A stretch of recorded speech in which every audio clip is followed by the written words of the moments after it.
समीक्षा पार्टियों की होती है तो हमारे राष्ट्रीय अध्यक्ष जी ने एक पैनल बनाया। हमारे प्रदेश अध्यक्ष हैं विनोद सरोज जी,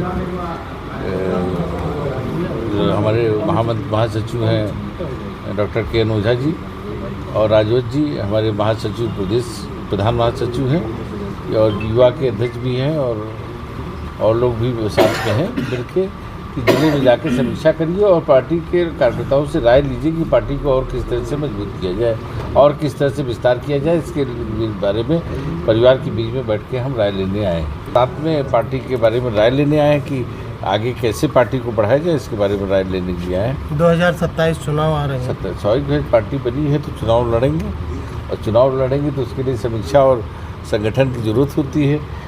कार्यकर्ता ही किसी पार्टी की रीढ़ की हड्डी होती है। अगर आपके शरीर में रीढ़ खराब हो जाए तो शरीर कोई काम की नहीं रहती है। यहाँ तो इससे पहले बलरामपुर का जिला अध्यक्ष कौन था? इसके पहले अध्यक्ष तो प्रकोष्ठ जो है युवा प्रकोष्ठ का गठन किया गया था। हाँ, युवा प्रकोष्ठ का गठन किया। हाँ, युवा प्रकोष्ठ का गठन किया गया था क्योंकि हमारे ये मंडल अध्यक्ष है तो इनकी जानकारी, क्योंकि मंडल अध्यक्ष ही ज़्यादा जो जिले के मंडल होते हैं करते युवा अध्यक्ष थे अभी तक, और जिला अध्यक्ष के लिए अब किया गया है समीक्षा करके जो सबकी राय बनेगी कार्यकर्ताओं को जिला अध्यक्ष करना। नहीं, ये पहली बार जानकारी हुआ कि बलरामपुर में भी जनसत्ता पार्टी है, इसलिए हमने पूछा। इससे पहले जिला अध्यक्ष नहीं अभी तक क्या जिला अध्यक्ष नहीं थे ना? जिला अध्यक्ष यूथ अध्यक्ष हमारे खाली थे, जिला अध्यक्ष अब नियुक्त हो गए। दौड़ा 3 बजे का था और काफ़ी देर इंतजार। हम क्षमा चाहते हैं कि हमको बहुत लेट हो गया क्योंकि रास्ते में जगह जगह रुकना पड़ा। जहाँ पे लोग खड़े होते हैं अगर ना रुको तब भी दिक्कत है, और आजकल फ़ोटो वाला भी बड़ा गड़बड़ है। फ़ोटो भी अगर ना खिंचाओ तो नाराज़ हो जाते हैं लोग, तो फिर इसलिए थोड़ा लेट होता चला। प्रदेश में देखने को मिल रहा है कि किसानों को बहुत समस्या है यूरिया को लेकर, बिल्कुल बताना चाहिए। बिल्कुल, ये बहुत बड़ी समस्या है कि यूरिया महंगी भी मिल रही है, नहीं भी मिल रही और कम भी मिल रही है जी। किसान प्रधान देश है। आज आप देखिए कृषि यंत्र जो है, जो आज से 10 साल पहले कृषि यंत्रों का रेट उठा के देख लीजिए, आज का रेट उठा के देख लीजिए, ज़मीन और आसमान का अंतर।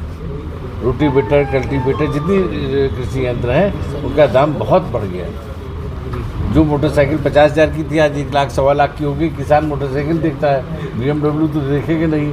तो किसानों को तो हर तरह से दिक्कत है। लेकिन सरकार तो कह रही है किसानों को सब्सिडी मिल रही है हर चीज़ों में।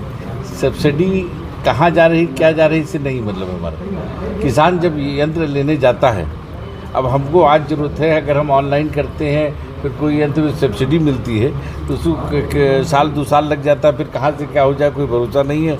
तो समय पर अगर नहीं यंत्र मिलता उसको तो फिर कोई लाभ नहीं होता उस चीज़ का। लेकिन सरकार फसल बीमा योजना भी दे रही है।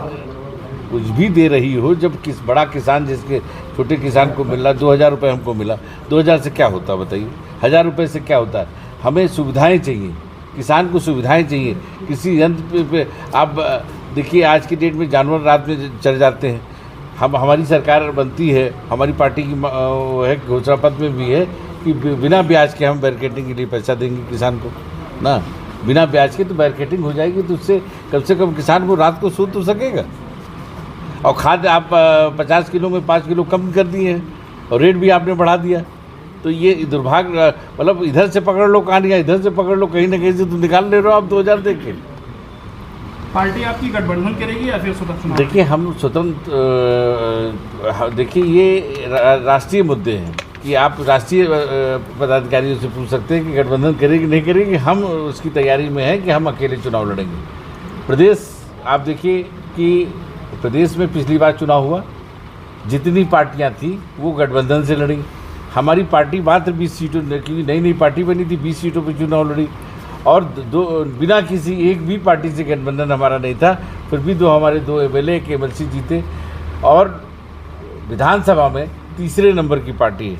तो जो तीसरे नंबर की पार्टी होती है वो 1 नंबर के लिए लड़ाई लड़ती है। स्वास्थ्य व्यवस्था को लेकर क्या कहेंगे? जिले में स्वास्थ्य व्यवस्था, जिले में स्वास्थ्य व्यवस्था बहुत अच्छी तो हम नहीं मानते हैं, लेकिन जो मेडिकल कॉलेज बने हैं उनसे कहीं ना कहीं कुछ लाभ हुआ है। जिन जिलों में भी मेडिकल कॉलेज संचालित ही नहीं हुए हैं, नहीं वो तो होना चाहिए, वो तो एक दिन में तो कोई चीज़ नहीं हो जाती है। देखिए हमारी पार्टी जो है, जो सरकार की सही चीज़ उसमें, देखिए गलत चीज़ का गलत कहने में हम लोग विश्वास रखते हैं। ये नहीं कि हर बात को गलत, लेकिन देखिए सुधार आया है स्वास्थ्य विभाग में, क्योंकि आपने देखा कि मेडिकल कॉलेज जो बने हैं उससे थोड़ा लोगों को सुकून मिला है। 100% तो नहीं मिला, लेकिन हाँ एक बात और कहेंगे आपसे हम कि सरकार महिलाओं की बात करती है, सरकार महिलाओं की बात करती है। तमाम महिलाओं के खाली इसलिए तलाक हो जाता है क्योंकि बच्चे नहीं होते ना। अब विज्ञान हमारा इतना प्रगति कर गया है कि IVF के माध्यम से बच्चे हो जाते हैं, लेकिन IVF की सुविधा किसी सरकारी अस्पताल में नहीं है। सरकारी निधि से व्यवस्था नहीं कि उस महिलाओं के इलाज हो सके, न सरकार की तरफ से कोई मुख्यमंत्री कोष से व्यवस्था है कि उनकी वो कोई गरीब महिला भी अपना IVF करा सके। जनसत्ता पार्टी से का ना तो अब तक बलरामपुर में एक छांगुर था जो धर्मांतरण के मामले में जेल है वर्तमान में। जनसत्ता पार्टी के किसी भी नेता का अब तक बयान नहीं है। आपने देखा नहीं, आप चौथे स्तंभ में देखा करिए, सबसे पहले हमारे राष्ट्रीय अध्यक्ष जी बोले क्या कहेंगे? नहीं, हमने कहा कि उसका ये लीजिए, ये तो दुर्भाग्य है कि सरकार के आग के नीचे और लोगों के आग, अधिकारियों की आग के नीचे सारी चीज़ें हो रही थी। इस पर जो कार्रवाई हुई सरकार की ठीक है, इससे